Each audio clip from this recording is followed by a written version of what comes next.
മത്തായിയുടെ സുവിശേഷം 14-ാം അധ്യായം അതിൻ്റെ 22 മുതൽ 33 വരെയുള്ള ദൈവവചനങ്ങൾക്ക് ആധാരമായിട്ട് ചില കാര്യങ്ങൾ, ദൈവവചന സത്യങ്ങൾ ചിന്തിക്കുവാനായിട്ട് താല്പര്യപ്പെടുകയാണ്.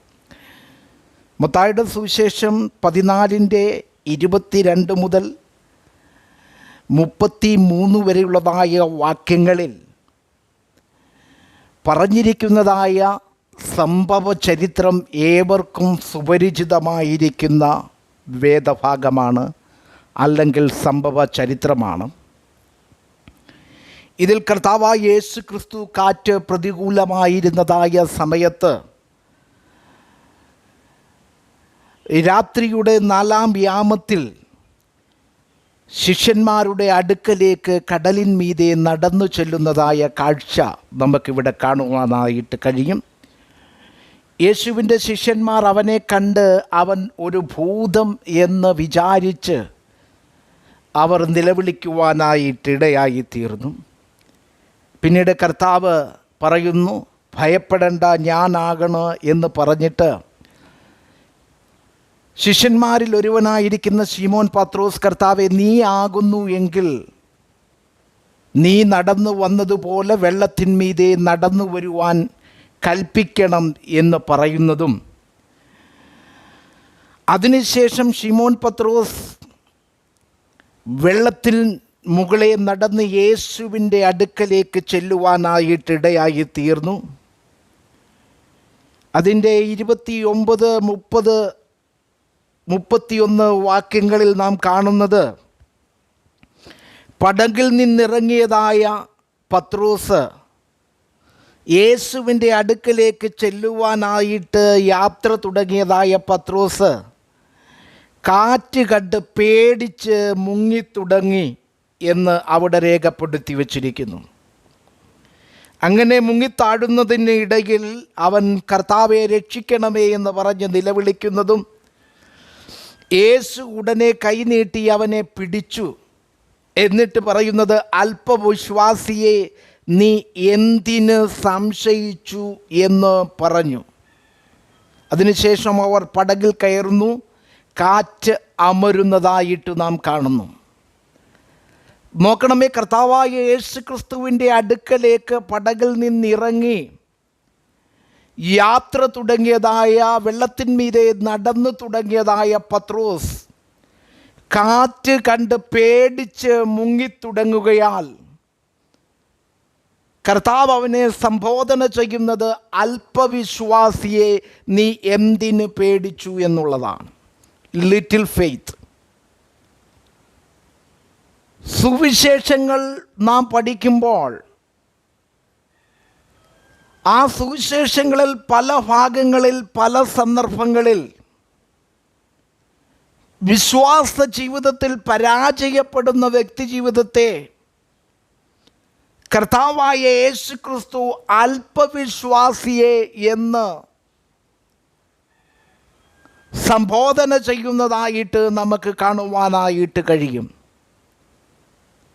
അല്പവിശ്വാസികളെ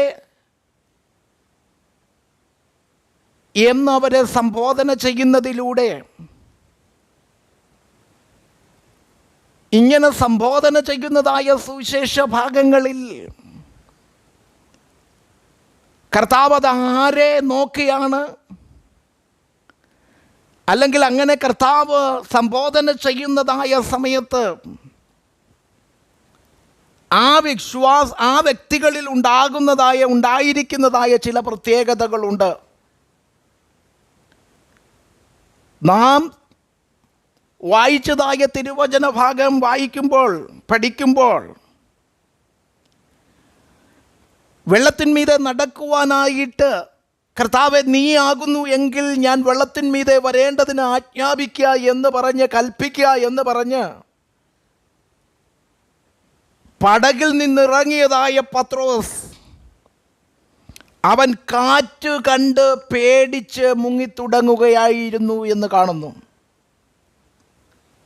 യേശു കടലിൻ മീതെ നടന്നു വരുന്നതിന് മുമ്പ് തന്നെ ശിഷ്യന്മാർ യാത്ര ചെയ്തതായിരുന്ന പടകിൻ്റെ എതിരെ അല്ലെങ്കിൽ കാറ്റും കോളും ആ തടാകത്തിൽ ആ കടലിൽ ഉണ്ടായിരുന്നു. പക്ഷേ അന്ന് അപ്പോൾ കണ്ടതായ കാറ്റിനെ പിന്നെയും കണ്ട് പേടിക്കുന്നതായ പത്രോസിനെ നമുക്കിവിടെ കാണുവാനായിട്ട് കഴിയുന്നു. അപ്പോൾ അല്പവിശ്വാസിയെ എന്ന് സംബോധന ചെയ്യുമ്പോൾ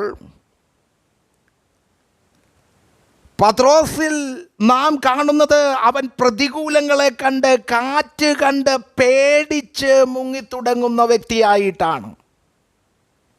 അപ്പോൾ ഭയം എന്ന് പറയുന്നതായ അവൻ ഭയത്തിന് കാറ്റ് പ്രതികൂലങ്ങളെ കണ്ട് ഭയപ്പെട്ടു. അപ്പോൾ അവൻ മുങ്ങിത്തുടങ്ങുവാനായിട്ട് ഇടയായിത്തീർന്നു.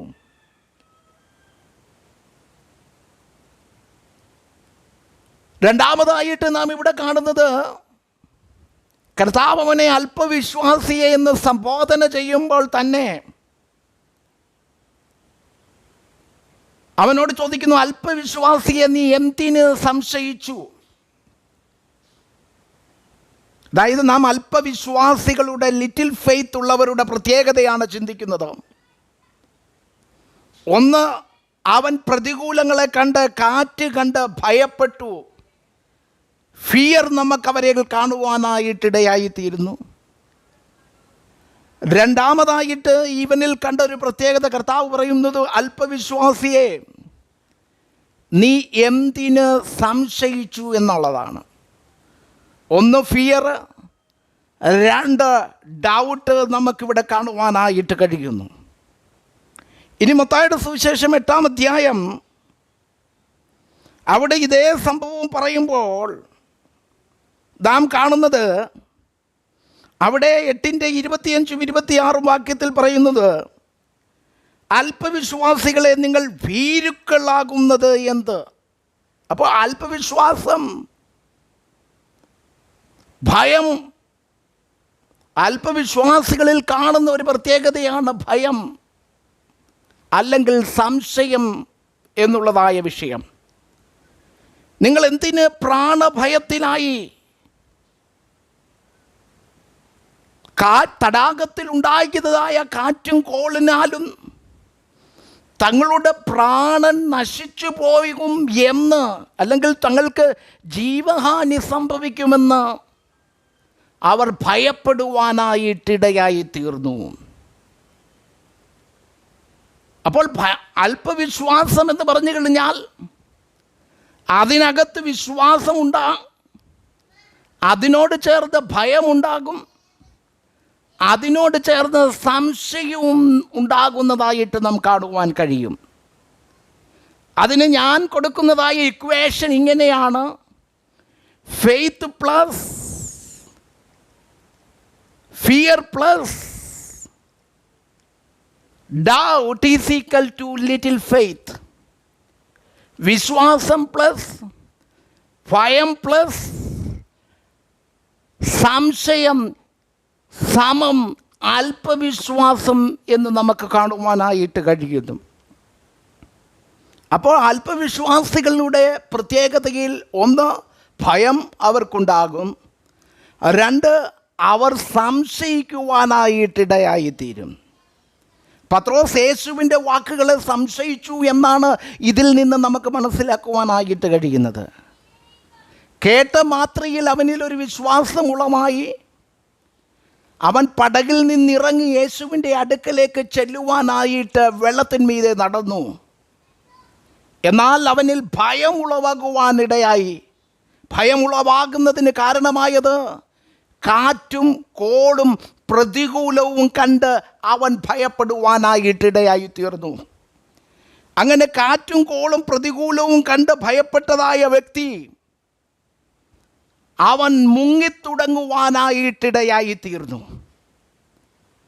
ഞാനൊരു ദൈവത്തിൻ്റെ തിരുവചനത്തിൻ്റെ സത്യം, ദൈവാത്മാവ് എൻ്റെ ഉള്ളിൽ നൽകുന്നതായി ഒരു ചിന്ത ഇന്ന് പകൽക്കാലം പങ്കുവെക്കുവാനിടയായിത്തീരുന്നു. വിശ്വാസത്തോട് ചുവടുകൾ വെച്ചതിന് ശേഷം, യേശുവിൻ്റെ വാക്ക് കേട്ട് ഇറങ്ങിത്തിരിച്ചതിന് ശേഷം നമ്മുടെ ചുറ്റുപാടുകളിൽ ഉണ്ടാകുന്ന പ്രതികൂലങ്ങളെ നോക്കിയാൽ ആ പ്രതികൂലങ്ങളിലേക്ക് നമ്മുടെ ശ്രദ്ധയെ കേന്ദ്രീകരിക്കപ്പെട്ടാൽ, ഞാൻ പറയാം, നാം നമ്മുടെ പരിതസ്ഥിതികളെയും നാം നമ്മുടെ പ്രതികൂലങ്ങളെയും ശ്രദ്ധിച്ചാൽ അത് നമ്മുടെ ജീവിതത്തിൽ ഭയം കൊണ്ടുവരുവാനിടയായിത്തീരും.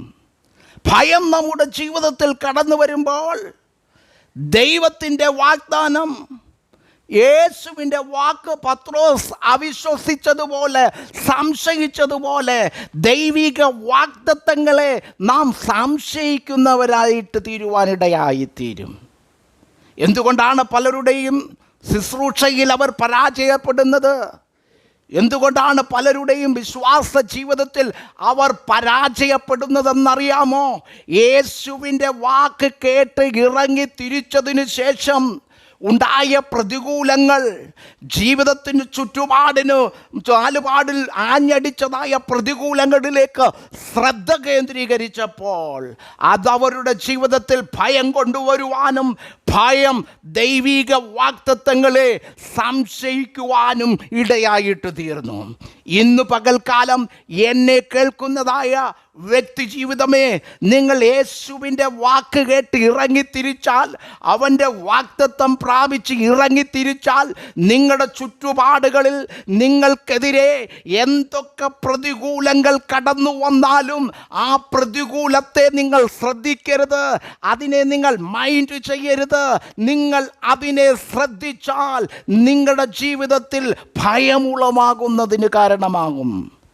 ആ ഭയം നിങ്ങളെ ദൈവിക വാഗ്ദത്തങ്ങളെ സംശയിക്കുവാൻ, ദൈവിക വാഗ്ദത്തങ്ങൾക്ക് വിരോധമായി സംശയമുളവാക്കി നിങ്ങളുടെ ജീവിതം മുങ്ങിപ്പോകുവാനിടയുണ്ട്. നിങ്ങൾ ലക്ഷ്യം വെച്ച സ്ഥാനത്ത് നിങ്ങൾക്ക് എത്തിച്ചേരുവാനായിട്ട് കഴിയത്തില്ല. അതുകൊണ്ട് അടിയുറച്ച് വിശ്വസിക്കുക. പ്രതികൂലങ്ങളെ നിങ്ങൾ മൈൻഡ് ചെയ്യണ്ട. നിങ്ങളുടെ ജീവിതത്തിൽ കടന്നു വരുന്ന പരാജയങ്ങളെ, നിങ്ങളുടെ ജീവിതത്തിൽ കടന്നു വന്ന പ്രതിസന്ധികളെ, നിങ്ങൾ നേരിടുവാൻ പോകുന്നതായ അവസ്ഥകളെ, ഒരു പക്ഷേ നിങ്ങൾ അനുഭവിക്കുന്ന വേദനകളെ നിങ്ങൾ ശ്രദ്ധ കേന്ദ്രീകരിക്കരുത്. അങ്ങനെ ശ്രദ്ധ കേന്ദ്രീകരിച്ചാൽ അത് നിങ്ങളുടെ ജീവിതത്തിൽ ഭയം കൊണ്ടുവരും.